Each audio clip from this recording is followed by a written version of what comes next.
Jim, welcome back to Hey, Austin Next. hey, how are you? It's good to see you today. Good. It's going to be, I think, a fun conversation on where this is all going. Yeah, I'm super excited. I always I want to start appreciate. off with.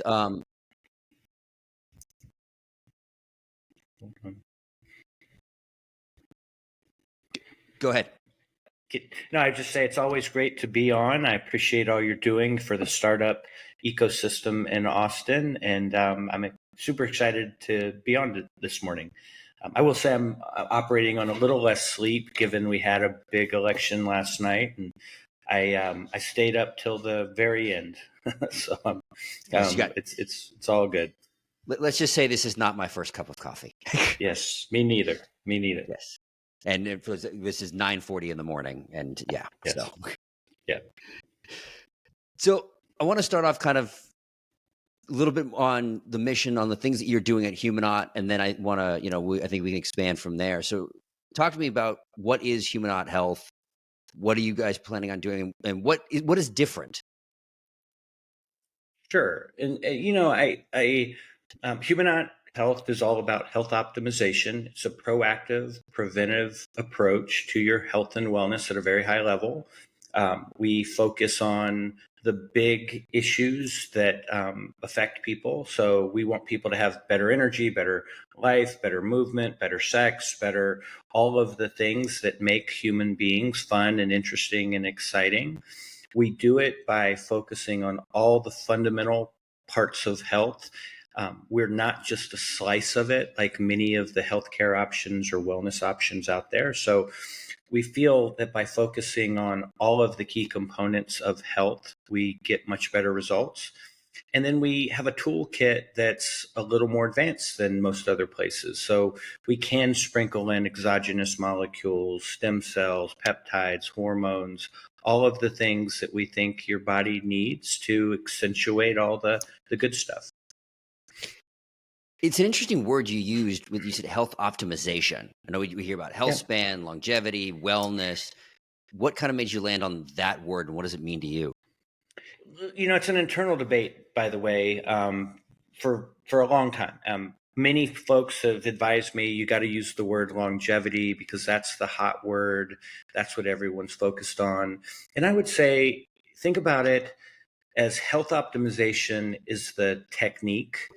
By helping people optimize their health, you then solve all of the other things like health span improvements, lifespan gains, and everything else that you want to bring into your life. Here's the words, here's what people want to hear, while at the same time a lot of these words end up getting, to say it frankly, captured by charlatans, right? Like wellness was a new word, and then it don't so many people who are pushing that out right now. It's kind of like, I don't like, Yeah. you're selling snake oil. Yeah, it's a lot of words have different meanings to different people. Wellness is one that's incredibly broad.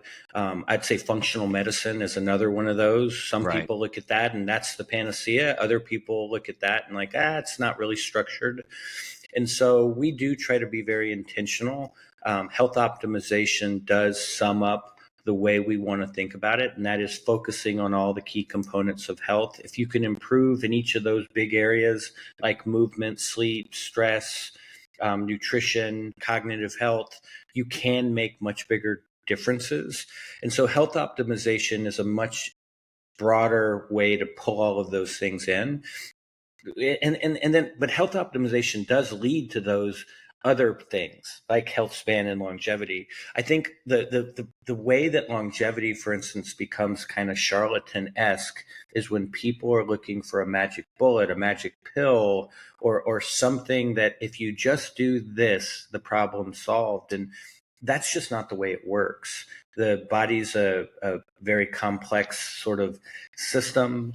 There's lots of things that are at play. And so anyone looking for a simple approach to something as complex as longevity, I would say, I don't want to use the word charlatan because I think there's some well-meaning folks, but I don't think it's the right approach. And we also want people to think of this more broadly. Of course, we want to increase longevity. Health span, of course, is more important than longevity. So we sort of back into Healthspan. But I don't want this just to be for rich people in Silicon Valley. I want this to be something that can be applied to everyone. And because of our approach, we think that that's very doable. So I agree that you always have people asking for that silver bullet, but then at the same time, as we're kind of in the GLP-1, moment, which there are always those side effects, and I think a lot of people like to point Yeah. out, oh, it's not good for this and that, but of course, at the same time, I'm like, well, this is version 3. Yeah. Version 6 is going to be, I think, really interesting as we keep going, because there's so much possibilities. And so, on one hand, you have the behavioral parts of pushing, like, we need to eat better, we need to exercise, we need to do these things. Has GLP-1s opened up the aperture for not the magic bullet, but something closer that we, and whether it's that class or not, but it's just kind of showing what's possible. I mean, we have obesity rates are declining for the first time in God knows how long. Yeah, GLP-1s are a classic example of it depends on your context and perspective. I would say GLP-1s are in no way, shape, or form a magic bullet. What they do, which is great, is they do create good results quickly. And human beings respond to quick improvements and sustained improvements. So GLP-1s are great for getting someone started, getting good results pretty quickly, losing weight. But once again, I would say that if you fundamentally believe that good health and health span is driven by movement, nutrition, sleep, stress, cognitive health, I would actually say you got to be really careful with GLP-1s. They're actually counterproductive in some ways. Why do you lose weight? You don't eat.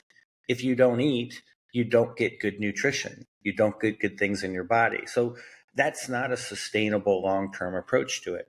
What also happens, a lot of people actually move less. Why do a lot of people work out? They work out to lose weight. If they can lose weight by taking a pill rather than moving and moving weight, they'll do less of that. So GLP-1s are great in my perspective for the folks that need a little bit of push, a little Right. bit of positive momentum. I think they can be incredibly bad for someone who takes that momentum and doesn't think about it the right way, doesn't realize that they do have to actually put good things in their body. They do have to move. They do have to do the resistance training. And, you'll start to see more and more unintended consequences. If I have a friend that's 50 pounds overweight and GLP-1s is the thing that starts their journey and keeps them on a good path, awesome. I'm a big fan. If GLP-1s become the thing that they do and they do nothing else, I would actually say that's in a lot of ways counterproductive. Obesity and weight is not the only thing that matters. So we have a pretty, and you've heard this before, I'm not saying anything controversial or anything new.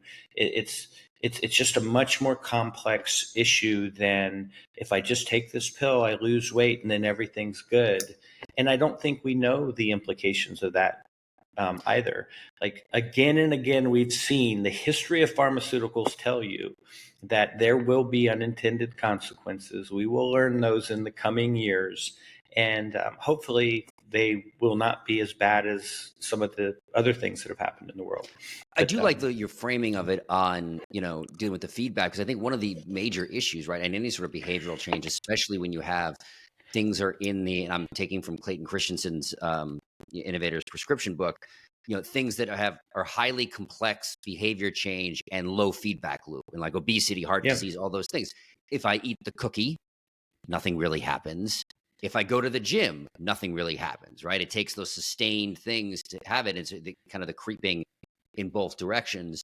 And so it's really hard, I think, to push. But if you have some of these tools, not crutches, I think is a great way, kind of to your point, to get that momentum going. Like, oh, wow, I'm actually getting things, I'm losing 50 pounds because I'm way overweight.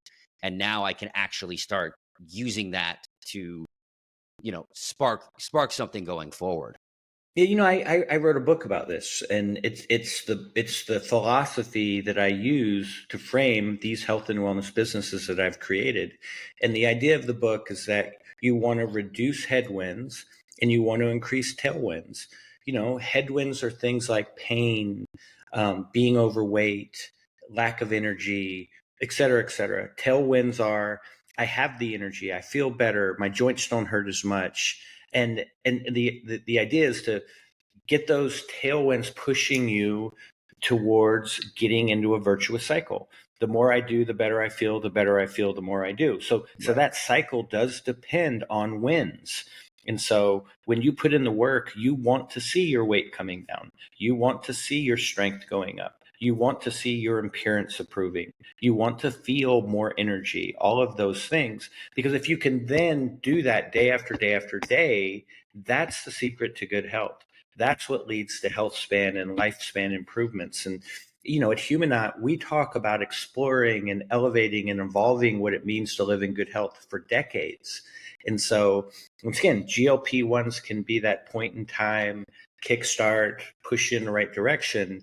But then you do have to get in this more virtuous loop of doing some of the right things again and again and again. That's the secret to health. And that is why we also fundamentally believe at Humanaut that we have to help you with all of those fundamental things. If we leave one of the big foundational parts of health out, then you don't get the good results. You might not stay in that virtuous cycle. And therefore, it's a short-term thing rather than a decades-long thing. We know some of, I think, the basics, right? As you said, like movement, health, sleep, eating right. But a lot of the tools that we're seeing, it really is the Wild West from a couple of different angles, right? One, the one we said, which is there's either the well-meaning to the straight up charlatans selling snake oil. And at the same time, on the deeply scientific side, there's lots of new information coming out. There's lots of data, in this kind of space.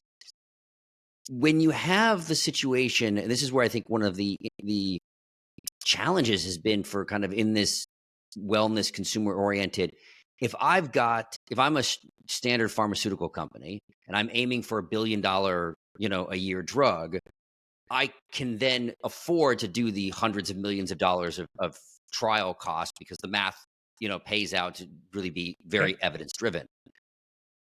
There's a lot of interesting stuff going on, but since they don't fit those business models, they don't necessarily have the, gold standard of evidence. So how are you kind of navigating the wanting to be experimental and trying some of the new things that are out there while being evidence driven at the same time? Yeah, that's a hard one. First of all, the system is I never said set there's up. gonna be easy questions. Yeah, well, the system's set up for it to be hard. So as you know, many of the sort of FDA structured studies and that sort of thing cost millions of dollars. And I would even say that even if you have the money, some of them still can't be done. So I'll go back to my Restore days and talk about cryotherapy. You can't create a sort of group that didn't do it. You either did the cold or you didn't. So there is no control group. So how do you then prove the thesis using the traditional methods? And so there's the same a lot thing with of the psilocybin study when they were that's upset, right. like there was no control. I'm like, if you take psilocybin, You you're know on it. it. That's right. There's no magic in between. They're like, oh well, then you're not hitting our rigorous standards for a double blind study. I'm like, how do you do that? Yeah, so we think about things at scale. And so the big key to Humanaut is that we will in fact do studies, by the way. We will structure studies. We will structure learning as we do things. We will achieve scale as quickly as possible. We won't be one clinic in Austin. We'll be 100 clinics around the country. And when you see results at scale, you may not be able to say they're evidence-based in the eyes of the FDA, but you can certainly start with evidence-informed. And so once again, when you see things that are structured the right way and you see good results at scale, whether it's psilocybin, whether it's stem cells, we've seen thousands of folks use stem cells for their joints. We know what happens. We've seen it at scale. We also feel good about the idea that, all right, foundationally, stem cells are something that your body uses to be healthy and to build things. And so you're not coming out of left field with this thing that's like, well, why would that work? That's, no, it's a foundational part of your body. And as you get older, you produce less and less of them. So if you can put more of them in the right places, You can theoretically get really good results. Let's try it. Now we've done it thousands and thousands and thousands of times, and we see good results at scale. I would call that evidence informed and a standard that is sufficient. And so we absolutely consider ourselves the good guys in this space. We always want to do things. We don't want to be cutting edge. I always say we want to be leading edge. We want there to be some data out there. We want there to be some third-party information that we can pull from. We always want to sort of make appropriate decisions about if we are going to use this technique, if this modality, this exogenous molecule, whether it's hormones, peptides, stem cells. We are going to sort of lean in to as much information as out there and do it safely, do it in a measured way. And I think that's enough, because if you wait for perfect data, many of the best things in healthcare would not have happened and will not happen for many, many years. Our mission is to add 20 good years of health span to our customers. And I say it's a real mission, because our customers do tend to be a little older. I'm 55. I'm kind of right in the middle of the sweet spot for our customers, sort of 40 to 70. I've done a lot of things in life, and I say to people, imagine if I had 20 more good years with the resources that I have. Imagine the societal impact, the positive impact on Austin, the positive impact on the employees for all the companies that I'm going to start, the philanthropic things I can do. It's easy to talk about all those things when you're 25. But Sure. you don't have the contacts and the money and the resources and the knowledge and the wisdom. So adding 20 really great years to people's lives on the back end creates massive societal impact. So we take that mission very seriously. We want to get those results. We want to add 20 good years of health span to people's lives. Now, how do you measure that? How do Yeah, we prove we're you adding literally 20 went to the next years? question, right? Like Yeah. it's a very great mission, and pulling that back to actual Yeah. KPIs, especially when you think about longevity and preventative, it's um it's Well, the you can do absence. you can do a few things. So number one, we're very data driven. We do 100 blood panels. We do full body MRIs. We do DEXA scans. We do VO2 max testing. I could go on and on. We do 75 diagnostics, depending on the level you're at. And so we do see the data. We do see the improvements. And when you think about, just start with the sort of the apocalyptic things: cancer, cardiovascular disease, neurodegenerative disease, metabolic health. At least half of them are very controllable. Cardiovascular health, if you have the data and you know where you stand, and even if you're starting to go down the wrong path, you can fix it. You can have a high degree of control over your cardiovascular health. I would say the same is true of metabolic health. If you know the issues, you know the data, and you're heading down a path, your A1C is too high, if you keep this up, you're going to be pre-diabetic. There are very specific interventions that involve movement and nutrition and all that you can do. Now, some of them are harder. Cancer's an example. The deal with cancer is we do very sophisticated cancer screening to make sure you don't have cancer, because the only thing that's important with cancer after you've done the good stuff is knowing quickly. You want to know the second you have cancer, because the earlier you figure it out, the better your chances are to have a good outcome. Neurodegenerative diseases is kind of in the middle. There are things you can do. You can start to see things happening. You can start to see a pattern. You can try to intervene, but you are still throwing some stuff at a wall a little bit. They haven't quite figured out all of the stuff. The good news at Humanaut is we do throw all the stuff at the wall. We do pull out all of the things in our toolkit that even for neurodegenerative disease, we're going to do everything we can to get you on a good path. So now you pull those things off the table because you're addressing them. Now it's the real stuff. It's sexual health. It's, like I said, the ability to do things that define you, the ability to play with your kids, your grandkids, the ability to go on vacation and actually hike and climb and all these things.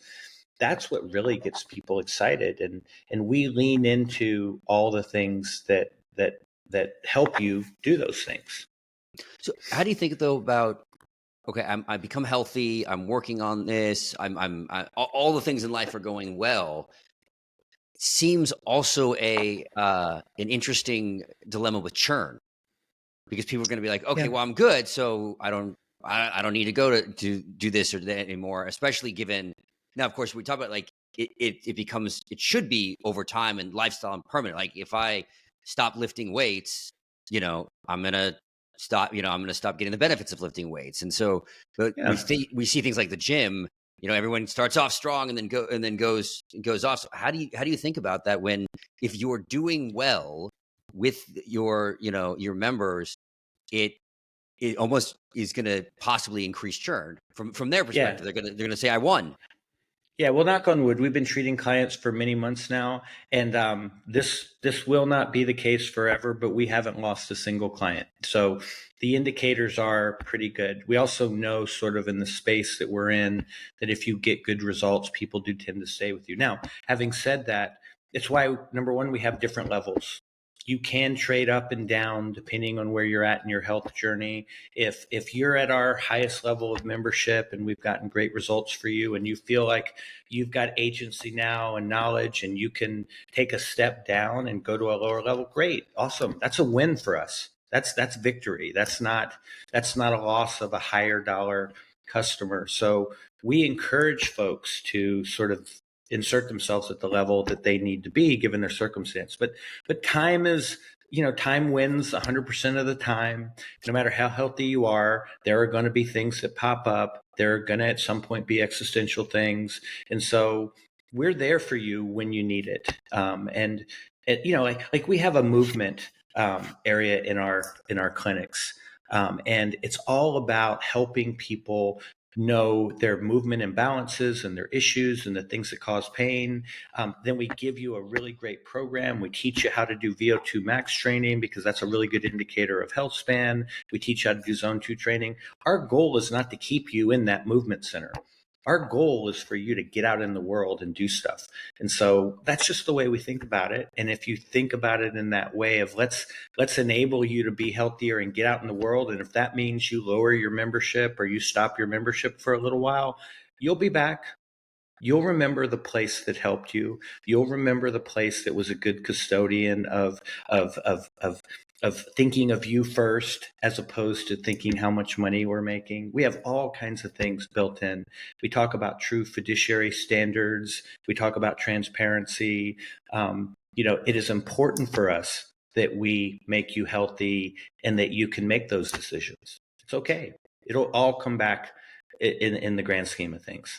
So it's important to you to make them healthy. And I think that statement is one of the issues we've seen in healthcare versus, the sick care. Yeah. That frame is one of business models, right? Because I think when you think about the reason sick care, to use an overused term, has done well is you have a problem.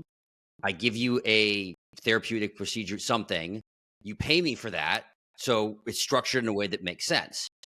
When we have the healthcare models and preventative, we've had these issues of kind of the no one's cracked, I think, the model yet on how do we set it up so that Humanaut does better as the members do better, right? Like there's that pure Yeah. aligned incentives so that everybody kind of keeps aiming for the same end, versus the extraordinarily cynical version of, biopharma and healthcare, which of course is like, I make more money if you're more sick, right? Which is, Well, and I make even more money because I've given you a solution, and that solution actually triggers other things that you need.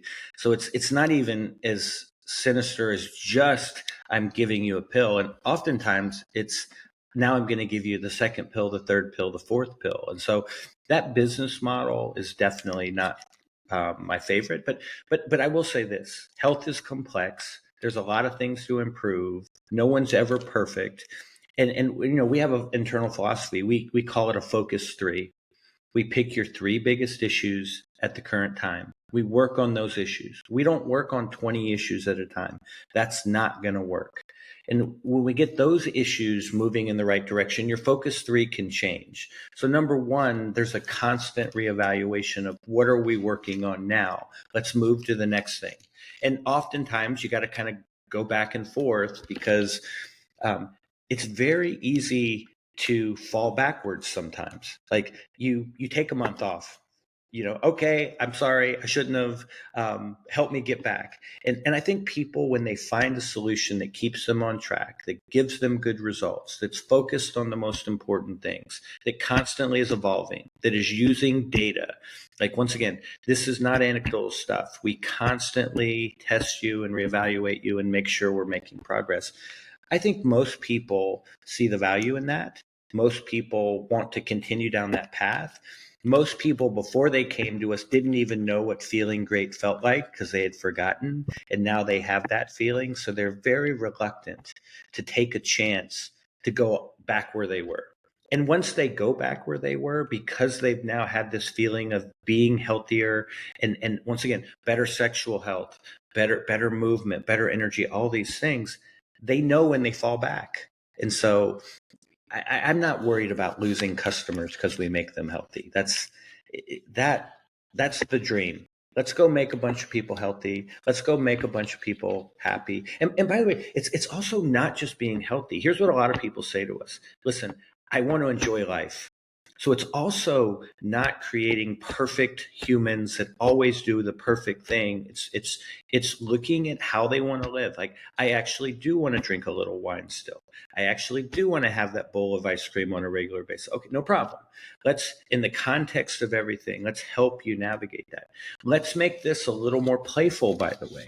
Like, it can't be drudgery. It can't be a beatdown all the time. If you can't make your health journey a little more playful, you're not going to stick to it. And so I think when people find those I love options, scotch, and yeah, like the idea. I know people are like, I give up drinking, I do really well, and this kind of thing. I'm like, but I really like scotch, and I prefer yeah, not to give it up to be healthy. There's a way to yeah. kind of Listen, balance that. you don't fool people. Like, I would never say to you, don't worry about it. Scotch is good for you. Scotch isn't good for you. It's not, but it's a part of your life. It probably enables some other things, social connections, community, all of these things. Um, it probably calms you down. You sit and you really savor it. You enjoy it. No problem. Let's just tweak how you're enjoying scotch. Let's start with, maybe we'll enjoy the scotch a little earlier. Simple thing. Maybe after you eat a bad meal and have that dessert, we make sure you move for 20 minutes. Like, just Mhm. let's start there.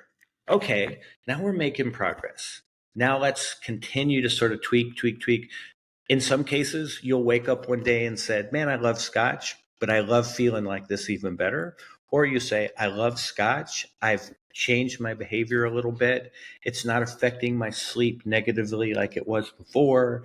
It's not making me feel bad if I have too much of it because I've just got a better construct. Like, that's what we're trying to do. I'm not coming. You tell us, like, give us the context, give us what you're trying to accomplish, give us your goals, give us like why health is important to you. Let's work around that. Like I said, let's be your co-pilot in your journey. Let's help you with all the things. Let's curate the things that we don't do so we never leave you alone. Things like that. And let's make it, like I said, a little playful. Because if it's not a little playful, humans respond to things that are enjoyable and playful. So we're going to take this self-serious thing. Like, how self-serious is the friggin' medical dynamic? It's like guys in white coats, they come in a small little room, your butt's on a cold table sometimes, you got 5 minutes, the doctor's very scary and intimidating. It's like there's nothing joyful or any playful about it. That sucks. No one wants that. How do you? There's a kind of a persona that I think is who goes into these type of clinics, these type of concierge medicine that either tend to be, back to the point that you made, was either the wealthy or the worried well, right? Which is you're kind of okay in this, versus, if you think about this on scale and the number of people you want to be able to help, how do you build to that persona? The person who's like, well, none of this is fun. I hate doing this. And, I mean, if it was Yeah. as simple as saying move more, eat better, sleep, we'd be great. We'd all be Yeah. wonderfully healthy. But like, we don't seem to respond to that as much. It's work. It's hard. It's not fun to your point. Yeah. Yeah, well, first of all, I would say there's different kind of folks that come to us. There are certainly what we call the optimizers, and those are folks that sort of have some good habits, and they're just trying to make it a little better and be healthy and feel good and all that and enjoy life. There are also lots of people that come to us with what I would call existential type problems. Every woman goes through menopause. Menopause is incredibly disruptive for a woman's life. And I would say that a woman that doesn't address that and take care of that, she's going to have worse health outcomes.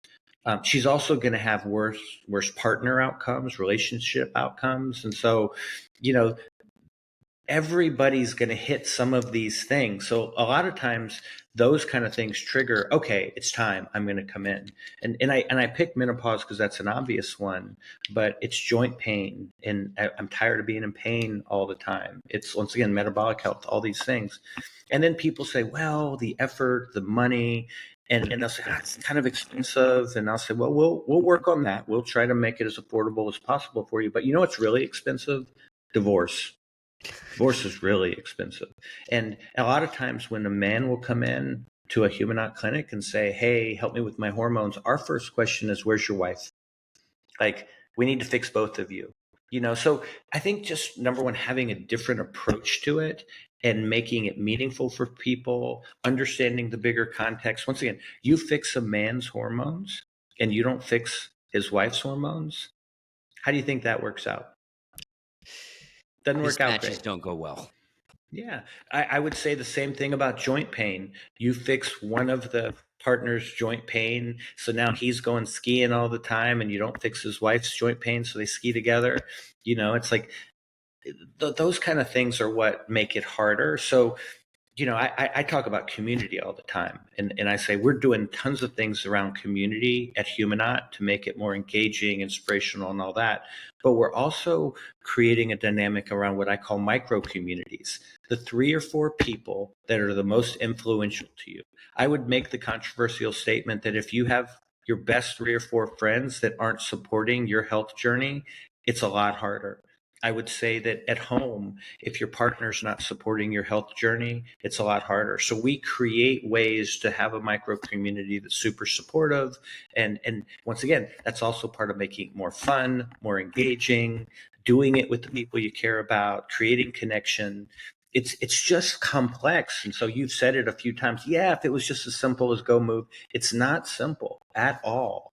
The individual things are simple, but pulling it all together, creating behavior change, coaching people along the way, being their co-pilot, adjusting, using data, it's all of that. And many people, when I first started Humanaut and told them about it, they were like, Jim, good gosh, man, that's a lot.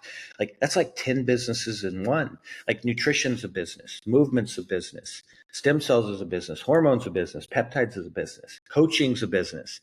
I get it. Now tell me, which ones would you pull out? Which pieces would you pull out? Would you pull out nutrition? Would you pull out coaching? Would you not do regenerative medicine? Like, riddle me what you would pull out of this. And you kind of get an awkward silence. It's like, okay, I get it. And then you say, well, that's why I've built the team I've built. It's an incredibly talented team, super high level. They get tired of me bragging about all the Harvard MBAs and Stanford MBAs and, people that have actually built businesses, scaled businesses. We've got 7 exits on our executive team for $250 million or higher, all the way up to $2 billion. These are people that have built businesses, scaled businesses. And I say, you cannot do complex things without that intellectual capacity, without that experience, without the DNA to scale, and I also say, I couldn't have done Humanaut first. I've got 20 years of owning health clubs. I've got many years of owning med spas. I've got a decade of building Restore and launching that around the country. And so those things were important and precursors to the ability to do Humanaut because it's more complex. It's a different business. It's really hard. And I also say my superpower is I'm self-aware. I'm not good at a lot of stuff. There's no way I do this on my own. So my chief product officer, he's got a set of skills. My chief marketing officer, she's got a set of skills. And you put them all together, we have fun. We respect each other. Everybody's a badass. And we've got, again and again, you see the experience of building something complex, scaling, and doing it in a way that consumers love. As long as that's our sort of construct and compass, we'll be fine. Are we going to make mistakes? Yes. Are there going to be things where we thought we could get someone to stay on this path? We got to adjust the way we're doing coaching. We thought that people would get a big benefit out of this. Yeah, not so much. So we'll continue to look at it, adjust, and tweak things. And once again, we'll always be driven by data. We'll be driven by consumer data. We'll be driven by health data. We'll be driven by everything, blood panels, all these things. We'll always have a sort of a guiding light and a compass on the consumer side and on the sort of medical efficacy side. We were talking a little bit before the podcast, and I'll tell you something that struck me because it's true. All these medical companies and these health tech companies, the amount of time they spend on the widgets, is the user experience better? Is it super easy? And I was like, important? Yes. Super important. And we're spending massive amounts of money on that. But you know what really matters? Are we providing great healthcare that improves the lives of our customers, that helps them with sexual health, that helps them with menopause, that helps them get back on the slopes, get back in the gym? Are we helping them play with their grandkids? Are we helping them live a fuller life? You can have a pretty shitty experience if you make massive improvements to someone's health. Now, they're not mutually exclusive. How about we go create a wonderful experience, very efficient, very good integration of all these silly, stupid healthcare systems like your EHR and your point of sale system and blah, blah, blah. You can do both. It's friggin' hard. It's, people back in the day, EHRs or these electronic health records and medical record systems, the holy grail was for them to all integrate. So it was easy to go from doctor to doctor. And they see the reality and we're still of it talking is, about that. yeah, but it's the opposite. No one wants that to happen because they're afraid of losing their customer, losing their patient. So if I make it easy for this other doctor to look at my patient, they might take them.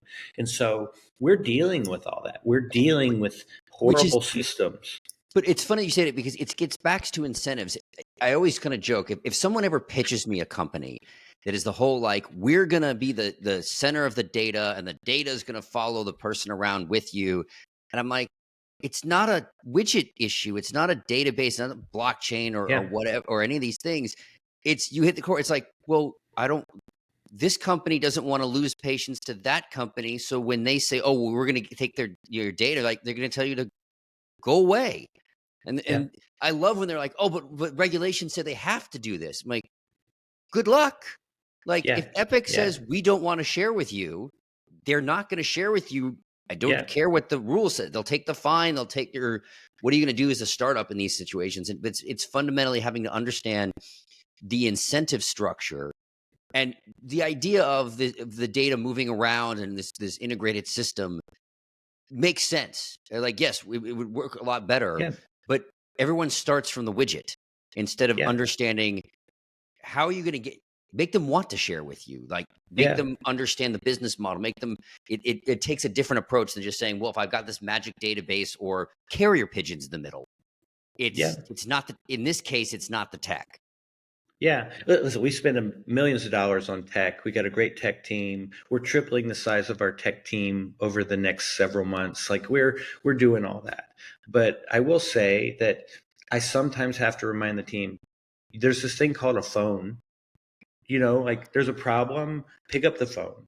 It's okay. It's okay. Now, at scale, you want to have all these systems integrated and all that. The other thing I say to the team is, guys, we're not anti-traditional medicine.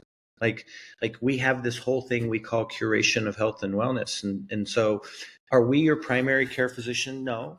No, on the concierge level, we do some of that, but for most of our customers, no. So we're very friendly to primary care physicians. Like we don't want to deal with strep throat and those kind of things. You also don't want to deal with fitness and nutrition and all that because you don't get paid for it and you don't have the time for it. So let's have a partnership. On the back end, we're not an orthopedic surgeon.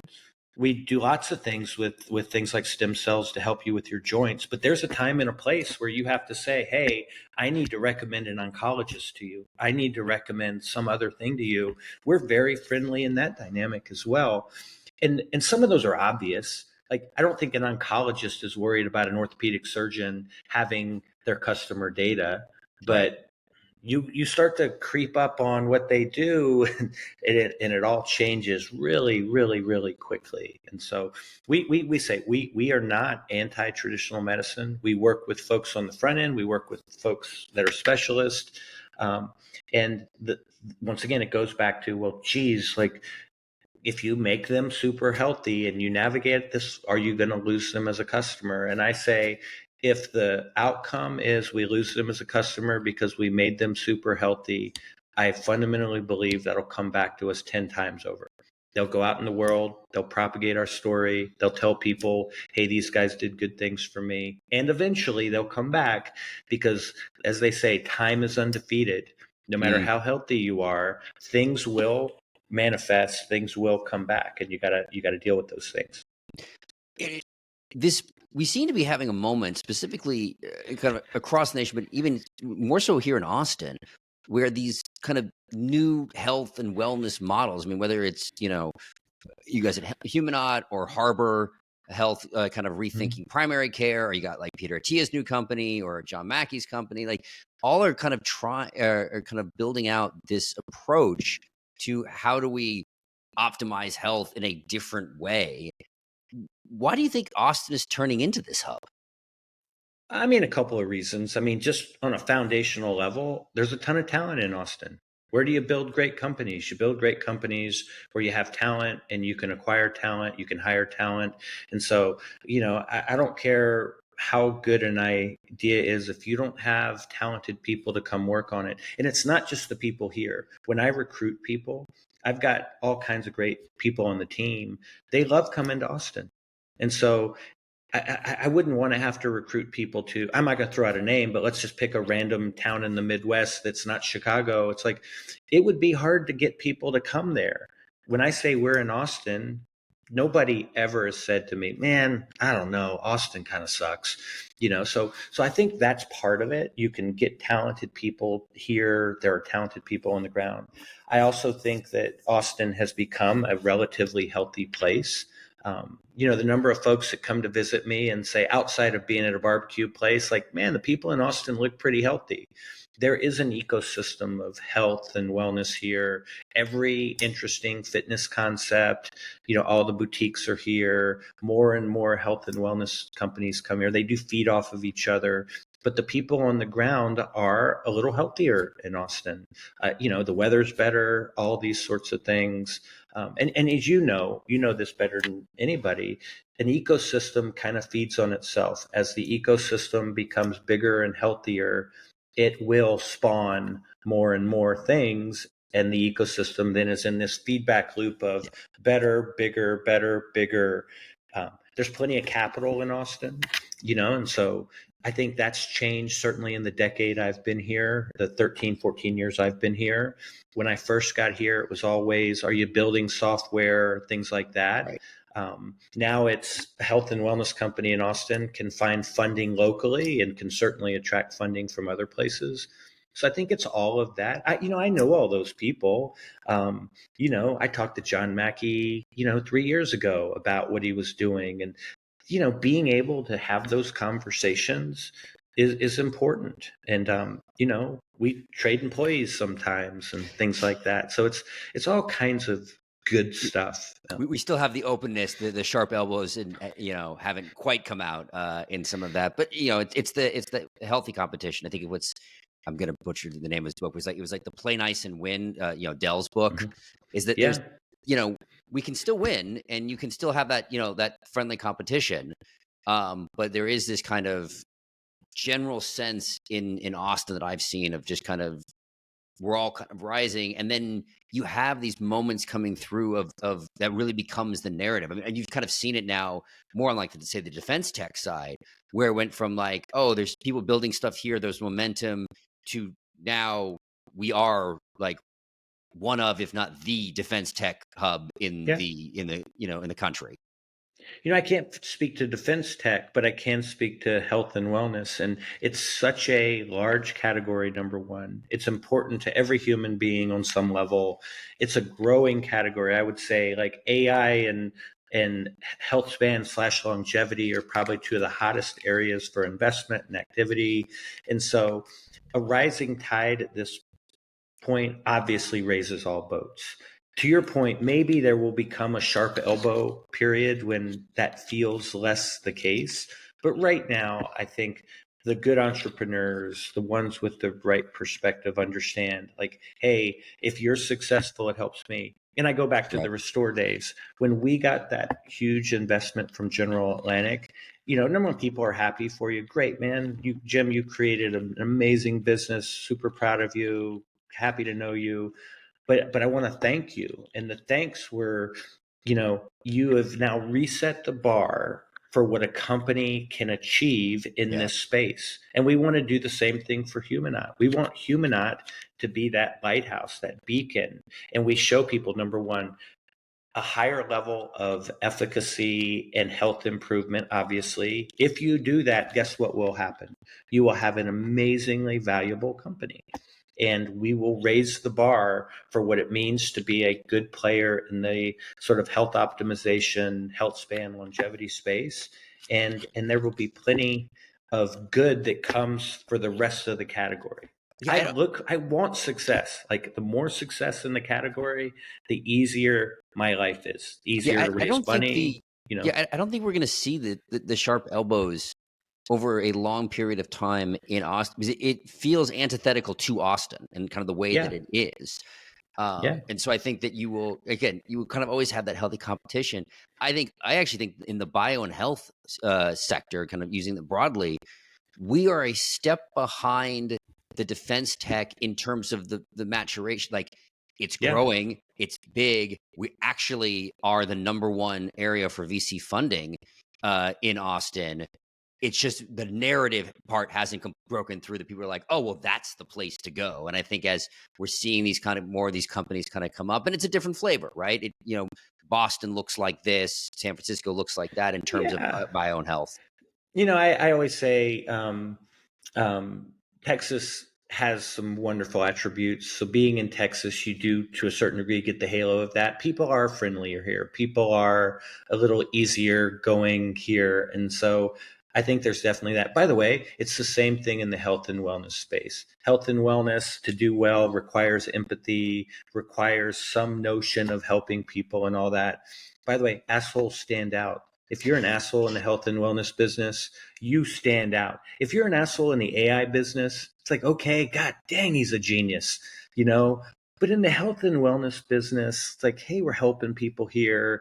It requires sort of real, true empathy, real, true sort of thinking a little bigger and helping people. Because otherwise, it's just obvious and no one, so I think the health and wellness business attracts a certain type of person and entrepreneur. Texas attracts a certain type of person and entrepreneur. And, people ask me why I love Austin all the time. And it's the obvious stuff. It's a great place to live, the weather, the music. And I say, it's also like, I've lived in California and I say, I compare Berkeley and Austin. And I say, Austin's got a lot of things similar to Berkeley, but one big difference. Berkeley's surrounded by California. It's not ever constrained.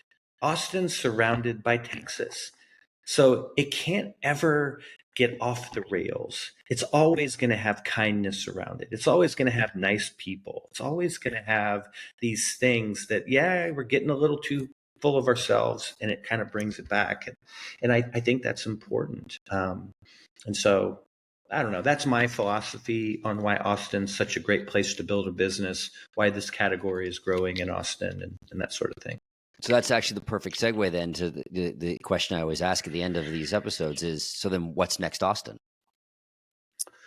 So what's next? What's next in Austin? The next big thing in Austin, or what's next?